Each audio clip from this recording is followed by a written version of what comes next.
So the secret button is right here. Yo! So the M1 from BadSeed Studios is an upcoming group buy from KBDfans. It's 75%, it's bare bones, and it definitely does a couple things I've never seen before. You ready? Let's go!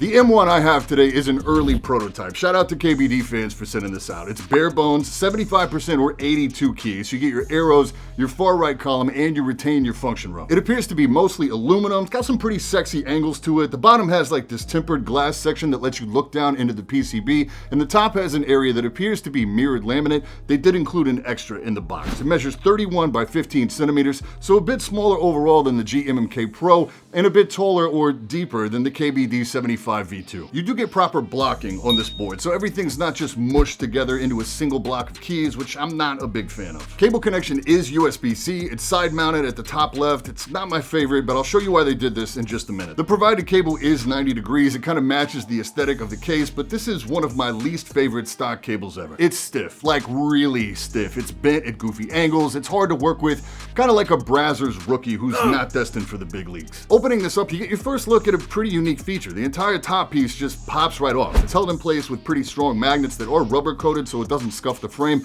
I'm assuming once these launch, you'll be able to mix and match colors here to change up your look. And you know what's a really good look? Hitting that subscribe button. Do it. The plate here is aluminum. It's held with just 6 screws on top. Then we've got a 3.5 millimeter layer of elastic cotton foam in here in orange, and the PCB together as one assembly with 6 more screws underneath. So it's basically a tray mount with some silicone dampeners on the standoff screws. Sockets here are hot swap, they're KL, south facing, 5-pin support with per key RGB, no downfiring RGB. As of right now, this is only slated for an ANSI release. There's no plans for an ISO release at this time. The PCB is nice. It does accommodate screw-in stabilizers. I'm gonna go with some KBD stabs that I've clipped and Holy modded. No word yet on VIA or QMK support, but VIA does not currently recognize the board. We're gonna build this out with ink black V2s, lubed with 205 grade 0, springs with GPL 105, and filmed with desk keys. For caps, I've really been feeling the MT3 profile lately, so I went with Drop's MT3 Camillo set. These have a heavy sculpt and a retro feeling font.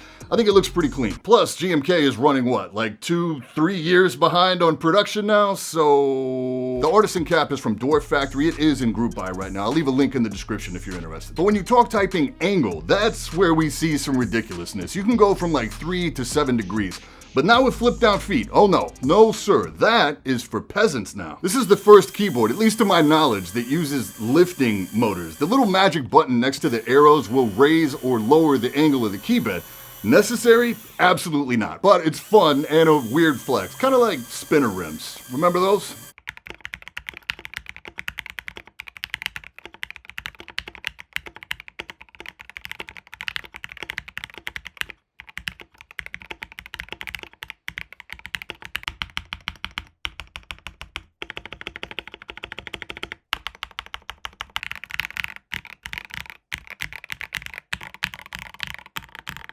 A board like this really resonates with me because I see a lot of products come through here. My question is always, what's the next wave? Where is industrial design going? That's actually a video topic I'd like to dive into, but what the algorithm wants from me is singular, structured product reviews. It's understandable because it's how I built my brand. Luckily for me, when I do want to develop content like that, I have a home for it over on Nebula. If you're not familiar, Nebula is a Streamy Award-winning nominated independent streaming platform built by me and a lot of other creators you probably heard of, like Epos Vox, Low Spec Gamer, and Nbhd, just to name a few. It gives us a place to put content that probably wouldn't perform for us very well on YouTube, plus it's free of any ad reads like this one, and it gives you the ability to easily download videos that you can watch later offline. And the best way to get access to Nebula is to sign up for CuriosityStream, the sponsor of today's video. CuriosityStream is the world's leading documentary streaming platform. They've got thousands of really high quality, high budget documentaries. There's a new series I've been watching called Doug to the Rescue, which is where a dude named Doug takes an infrared drone into disaster situations and uses it to locate and rescue cats and dogs. Bro. And CuriosityStream loves to support independent creators, so they've got a bundle deal with Nebula where you can get access to both platforms for 26% off or $14.79 per year. Under $15 for the whole year, and you can access the entire catalog of both CuriosityStream and Nebula. If that sounds like a good deal to you, head over to curiositystream.com/badseedtech to get started. Big thanks to CuriosityStream for sponsoring today, and thank you so much for your time. So the sound on this board is surprisingly satisfying. I expected some case ping.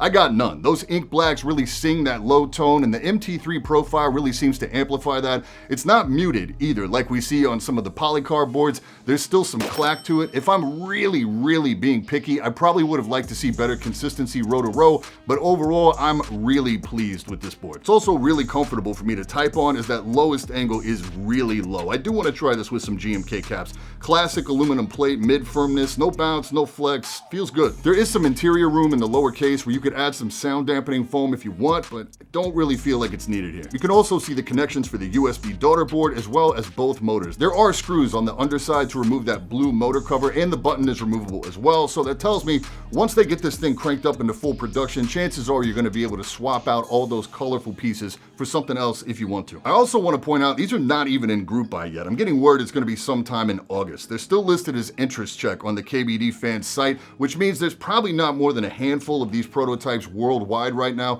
Nonetheless, this is one of the cleanest pre-production prototypes I've ever seen. The anodizing, the machining, the tolerances are all very good. There's like one scratch on the plate. I have to say too, there's no stated price on this board. I have no idea what this board is going to cost, but chances are it's not going to be cheap. So that's the M1 from BadSeed Studios. Definitely a welcome and unique addition to my collection. Certainly not something I see every day. So what do you think? Are you hyped for this, or are you already handcrafting your block paragraph comment about how unnecessary it is? As always, links down in the description to KBDfans if you want to know more. Any questions, hit me in the comments. And that's it for this time. I'm Brian P. Thanks so much for watching. Don't forget to hit that like button, hit that sub button, and until next time, stay up.